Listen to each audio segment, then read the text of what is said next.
नमस्कार दोस्तों। राजनीति की बातें किताबों की कहानी में आपका स्वागत है। मैं हूं आपका दोस्त धर्मेंद्र कंवर। दोस्तों, प्रोफेसर शेर सिंह हरियाणा की राजनीति में बहुत बड़े कद के नेता थे।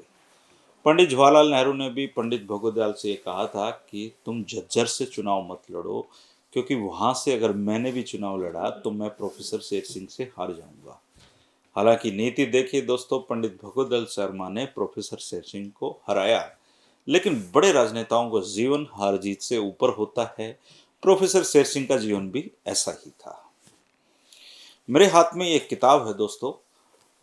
ये प्रोफेसर शेर सिंह के जीवन पर लिखी हुई किताब है। बहुत पुरानी किताब है। अगर आप इसको ढूंढने निकलेंगे तो शायद आपको मिले भी ना। इस किताब में हरियाणा की राजनीति ही नहीं, बल्कि उस समय का जो हमारा आर्थिक और सामाजिक जो माहौल था, उसका भी गजब का विवरण है। आजकल के दौर में हमारे पास किताबें पढ़ने का समय तो है नहीं, लेकिन डिजिटल की इस दुनिया में हम 5-10 मिनट के वीडियो देखकर इस तरह की किताबों का निचोड़ निकाल सकते हैं। अब मैं कुछ वीडियो आपको इस किताब से लेकर आऊंगा, और हर वीडियो में बहुत अच्छी जानकारियां उस समय पुराने रोहतक से संबंधित आपको मिलेंगी, और उस समय के सामाजिक वातावरण का भी उसमें जिक्र होगा। बस आप एक बात का ध्यान रखिए कि किसी भी वीडियो को मिस ना करें, क्योंकि सारी कड़ियां एक दूसरे से जुड़ी होंगी। एक कड़ी छूटेगी तो फिर अगली से जुड़ना मुश्किल हो जाएगा। दोस्तों, अब बात करते हैं पुराने रोहतक की। रोहतक ये जो जिला है दोस्तों, वो राजनीतिक रूप से हमेशा ही दूसरे जिलों से आगे रहा है। इस जिले के कुछ लोग जाटलैंड भी कहते हैं, कुछ यहाँ की राजनीतिक राजधानी भी कहते हैं। रोहतक भी ये नए वाला नहीं, पुराने रोहतक की बात मैं कर रहा हूँ, जिसमें रोहतक जिले के साथ साथ सोनीपत और झज्जर का ये पूरा इलाका शामिल है। महाभारत का समय हो या अंग्रेजों का, ये पुराना रोहतक हमेशा छाया रहा। आज भी रोहतक को कोई इग्नोर नहीं कर सकता है। महाभारत के अनुसार रोहतक को नकुल ने जीता था। फिर यहाँ योद्धों का भी राज रहा। कोकराकोट आदि की खुदाई में इसके साक्ष्य मिल चुके हैं। दिल्ली से सटा होने की वजह से रोहतक की अलग और महत्वपूर्ण भूमिका हमेशा और हर काल में रही। उत्तर पश्चिम से आने वाले प्रत्येक आक्रमणकारी ने इसके महत्व को पहचाना। बड़े बड़े आक्रांताओं से पुराने रोहतक के लोगों को टक्कर लेने की पुराने समय से आदत रही है। इसी पुराने रोहतक की एक तहसील थी दोस्तों, झज्जर, जो अब जिला बन चुकी है। अगर रोहतक को एक शरीर कहा जाए तो झज्जर इसकी आत्मा है। झज्जर, दुजाना और बेरी नवाबों की धरती भी रही है। अंग्रेजी राज का पुराने रोहतक पर कुछ ज्यादा ही फोकस रहा है। कारण था यहाँ के हट्टे कट्टे मजबूत युवा सेना में भर्ती होते थे।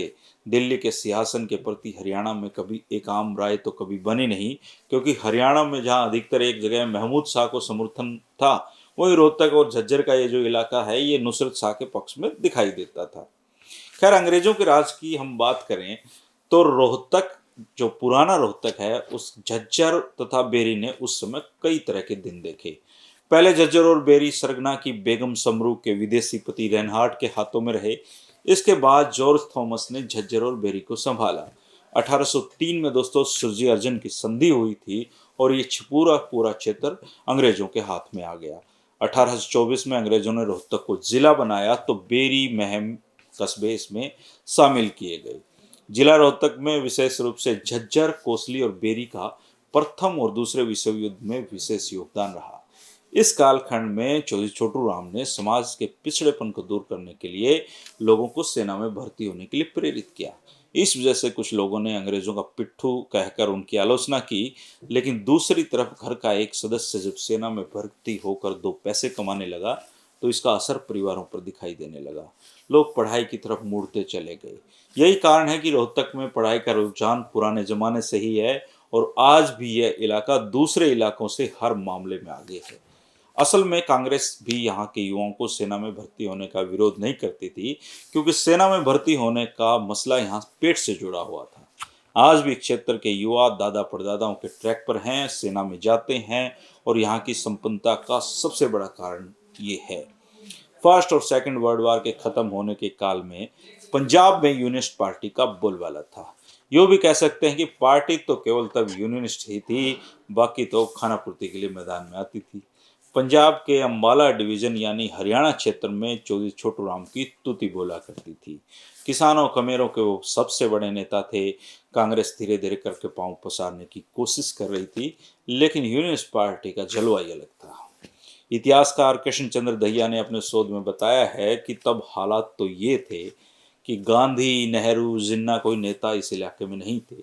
एक बहुत बड़ी आबादी तो उनके नाम से भी नहीं पूरी तरीके से परिचित थी। कांग्रेस को तो यहाँ चुनाव में प्रत्याशी तक ढूंढने में दिक्कत होती थी, लेकिन फिर भी ढूंढ ढांड कर खड़े किए जाते थे, जो बाद में कांग्रेस का जो वजूद बनाने में बहुत योगदान दिया। उसमें एक क्षेत्र में दो ही बड़े दिग्गज नेता थे दोस्तों, एक चौधरी छोटू राम और दूसरे पंडित श्री राम शर्मा, जो कांग्रेस का एकमात्र चेहरा थे। संयोग से दोनों का संबंध झज्जर तहसील से था। चौधरी छोटू राम झज्जर से चुनाव लड़ते थे, गढ़ी गांव में जन्मे थे। पंडित श्री राम शर्मा झज्जर में जन्मे थे और हरियाणा में कांग्रेस का वो सबसे बड़ा चेहरा बन गए थे। पंडित श्री राम शर्मा और चौधरी छोटू राम लंबे समय तक एक दूसरे से जूझते रहे और अपनी लेखनी के माध्यम से एक दूसरे को टक्कर देते रहे। कांग्रेस में पंडित श्री राम शर्मा को चुनौती राजनीति में उनके सामने बालक कहे जाने वाले प्रोफेसर शेर सिंह से मिली, और इन्हीं प्रोफेसर शेर सिंह की कहानी हम अब आगे बात करने वाले हैं दोस्तों, को बताने वाले हैं। भारत के सामाजिक अगर ढांचे की बात की जाए तो जाति का आधार पहले भी सर्वोपरि था, दुर्भाग्य से आज भी है। इसी कारण से राजनीति पर यह अपना प्रभाव डालता है। अगर अपने पुराने रोहतक की बात करें तो झज्जर तहसील में जाटों का प्रतिनिधित्व, प्रभुत्व तब सबसे ज्यादा रहा था, और इसी के साथ जातिगत जो प्रथाएं, कुप्रथाएं थी वो कायम थी, विशेषकर अनुसूचित जाति के प्रति। हालांकि खेत खार में सब एक साथ मिलकर काम करते थे, लेकिन फिर इनकी दुनिया अलग अलग हो जाती थी। कुएं तो सबके थे ही अलग अलग। 1911 में प्रकाशित गजेटियर की अगर माने तो रोहतक में तीन तहसीलें थी, इनमें 530 गांव थे। झज्जर तहसील में तब 274 गांव थे और इनमें से भी 189 गांव जाटों के थे। यानी जाटों के खोले खुलती थी, जाटों के खोले बनती थी। अगर गोतों की बात की जाए तो झज्जर तहसील में तब अनेक गोत थे। दलाल, गुलिया, अहलावत, काद्यान, जाखड़, देसवाड़, मान, राठी गोतों की अधिकता थी, यानी कि प्रभुत्व था। तब फैसले दोस्तों कोर्ट कचहरी में नहीं होते थे, भाईचारे की पंचायत में होते थे। कसूरवार को सजा देनी पड़ती तो हुक्का पानी बंद कर दिया जाता, ज्यादा से ज्यादा ढेला जुर्माना लगा दिया जाता। 20वीं सदी में यहाँ एक बड़ा बदलाव शुरू हुआ और आर्य समाज का प्रभाव यहाँ पर फैलने लगा। आर्य समाज का आज भी यहाँ अन्य जिलों के मुकाबले में ज्यादा प्रभाव है, और चौधरी छोटू राम का परिवार आर्य समाजी था। होश संभालते ही वो भी आर्य समाज से जुड़ गए थे। उस जमाने में चौधरी छोटू राम ने खुद सेंट स्टीफन कॉलेज में दिल्ली में पढ़ते हुए एक सनातन धर्मी से शास्त्रार्थ किया था। तब ये आम बात थी कि दो विचारधाराओं के लोग एक दूसरे को शास्त्रार्थ की चुनौती देते थे, लोग अपनी बात रखते थे। अब तो शायद बातचीत की गुंजाइश नहीं है, बस चले तो लोग एक दूसरे को गोली भी मार दें। चौधरी छोटू राम के राजनीतिक जीवन को ऊंचा उठाने में इस सारे समाज का बड़ा योगदान रहा। इसके बावजूद छुआछात और जातिगत संकीर्णता यहाँ मिटी नहीं थी, इतनी आसानी से यह मिटती भी नहीं है।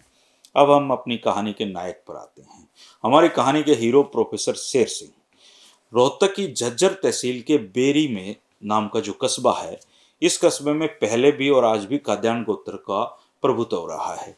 इसी बेरी कस्बे के बाघ सिंह काद्यान ने पासी के गांव में एक गांव बसाया जिसका नाम बागपुर रखा गया। इसी गांव में 11 अगस्त 1917 को गुगा नवमी दिन के दिन एक बच्चे का जन्म हुआ और बच्चे का नाम रखा गया शेर सिंह। पिता शीशराम और मां नन्नी देवी बहुत खुश थे। पहली औलाद हुई और वो भी छोरा हो गया, शक्कर बांटी गई। दादा पीरदान भी बहुत खुश हुए, लेकिन बच्चे के जन्म के साथ ही परिवार पर एक बड़ी मुसीबत आई थी और इसकी कल्पना किसी ने नहीं की थी। हुआ यह था कि दोस्तों 1926 में स्वामी श्रद्धानंद इस क्षेत्र के बहुत जाने माने आर्य समाजी थे। उन्होंने रोहतक के क्षेत्र में अछूतोद्धार आंदोलन चलाया था, लेकिन कुछ खास सफलता नहीं मिल पा रही थी। स्वामी जी ने रोहतक में मायूस होते हुए एक जलसे में कह दिया कि क्या रोहतक जिले में एक भी आदमी ऐसा नहीं है जो अपने कुएं से अछूत वर्ग के लोगों को पानी भरने दे। उस समय में स्वामी आत्मानंद भी थे, जिनका चौधरी शीशराम के परिवार के साथ संबंध था। क्षेत्र में उनका बड़ा नाम और सम्मान था। उन्होंने बिना सोचे समझे कह दिया कि बागपुर का शीशराम ये काम करेगा। जलसे की बात शीशराम तक पहुंचते देर नहीं लगी। स्वामी आत्मानंद ने खुद शीशराम का नाम लिया था और अब शीशराम पीछे हटे तो कैसे हटे।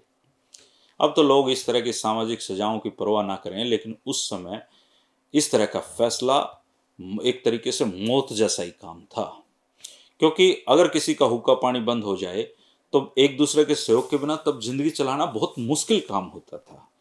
26 जनवरी 1929 को बागपुर में एक अछूतोद्धार उत्सव रखा गया। इस उत्सव में खुद पंजाब के मंत्री चोई छोटूराम भी पधारे और अछूत कहे जाने वाले लोगों को शीशराम कादियान ने अपने कुएं पर पानी भरने के लिए चढ़ा दिया। एक भोज भी शीशराम ने दिया और धानक समाज के लोगों के हाथ से परोसे खाने को न केवल चोई छोटूराम ने खाया, बल्कि शीशराम के परिवार और कार्यक्रम में पहुंचे दूसरे आर्य समाजियों ने भी खाया। शीशराम ने यह काम कर तो दिया, लेकिन परिवार पर बिरादरी का कहर टूट पड़ा। आग की तरह यह बात फैल गई और फिर एक पंचायत होती है। पंचायत में शीशराम की निंदा की गई, परिवार का हुक्का पानी बंद कर दिया गया और इसके साथ ही शीशराम के परिवार के बुरे दिन आ गए। उनके साथ जिन लोगों ने पानी भरा था उनका भी एक तरीके से बायकॉट हो गया। बालक शेर सिंह की माँ का दायित्व भी दादी के पास था, क्योंकि शेर सिंह तो जब 8 महीने के थे उनकी माँ चल बसी थी। ऐसी परिस्थितियों में बालक शेर सिंह का पालन पोषण होता है दोस्तों। फिर वो स्कूल जाते हैं और फिर आगे की कहानी हम कल वीडियो में डिस्कस करेंगे दोस्तों। वीडियो मिस ना करें, बहुत मज़ा आने वाला है, बहुत अच्छी जानकारियाँ इस किताब में हैं और ऐसे मेरे पास किताबों का भंडार आप कह सकते हैं। बहुत मेहनत से जुटाई गई ये किताबें हैं दोस्तों, और राजनीति की बातों की इस श्रृंखला में हम भी आपके सामने लाते रहेंगे। हमेशा की तरह आपको कोई जानकारी है तो आप कमेंट करके बताते रहें दोस्तों। फिर मिलेंगे 3 बजे राजनीति की बातों में। शुक्रिया, नमस्कार।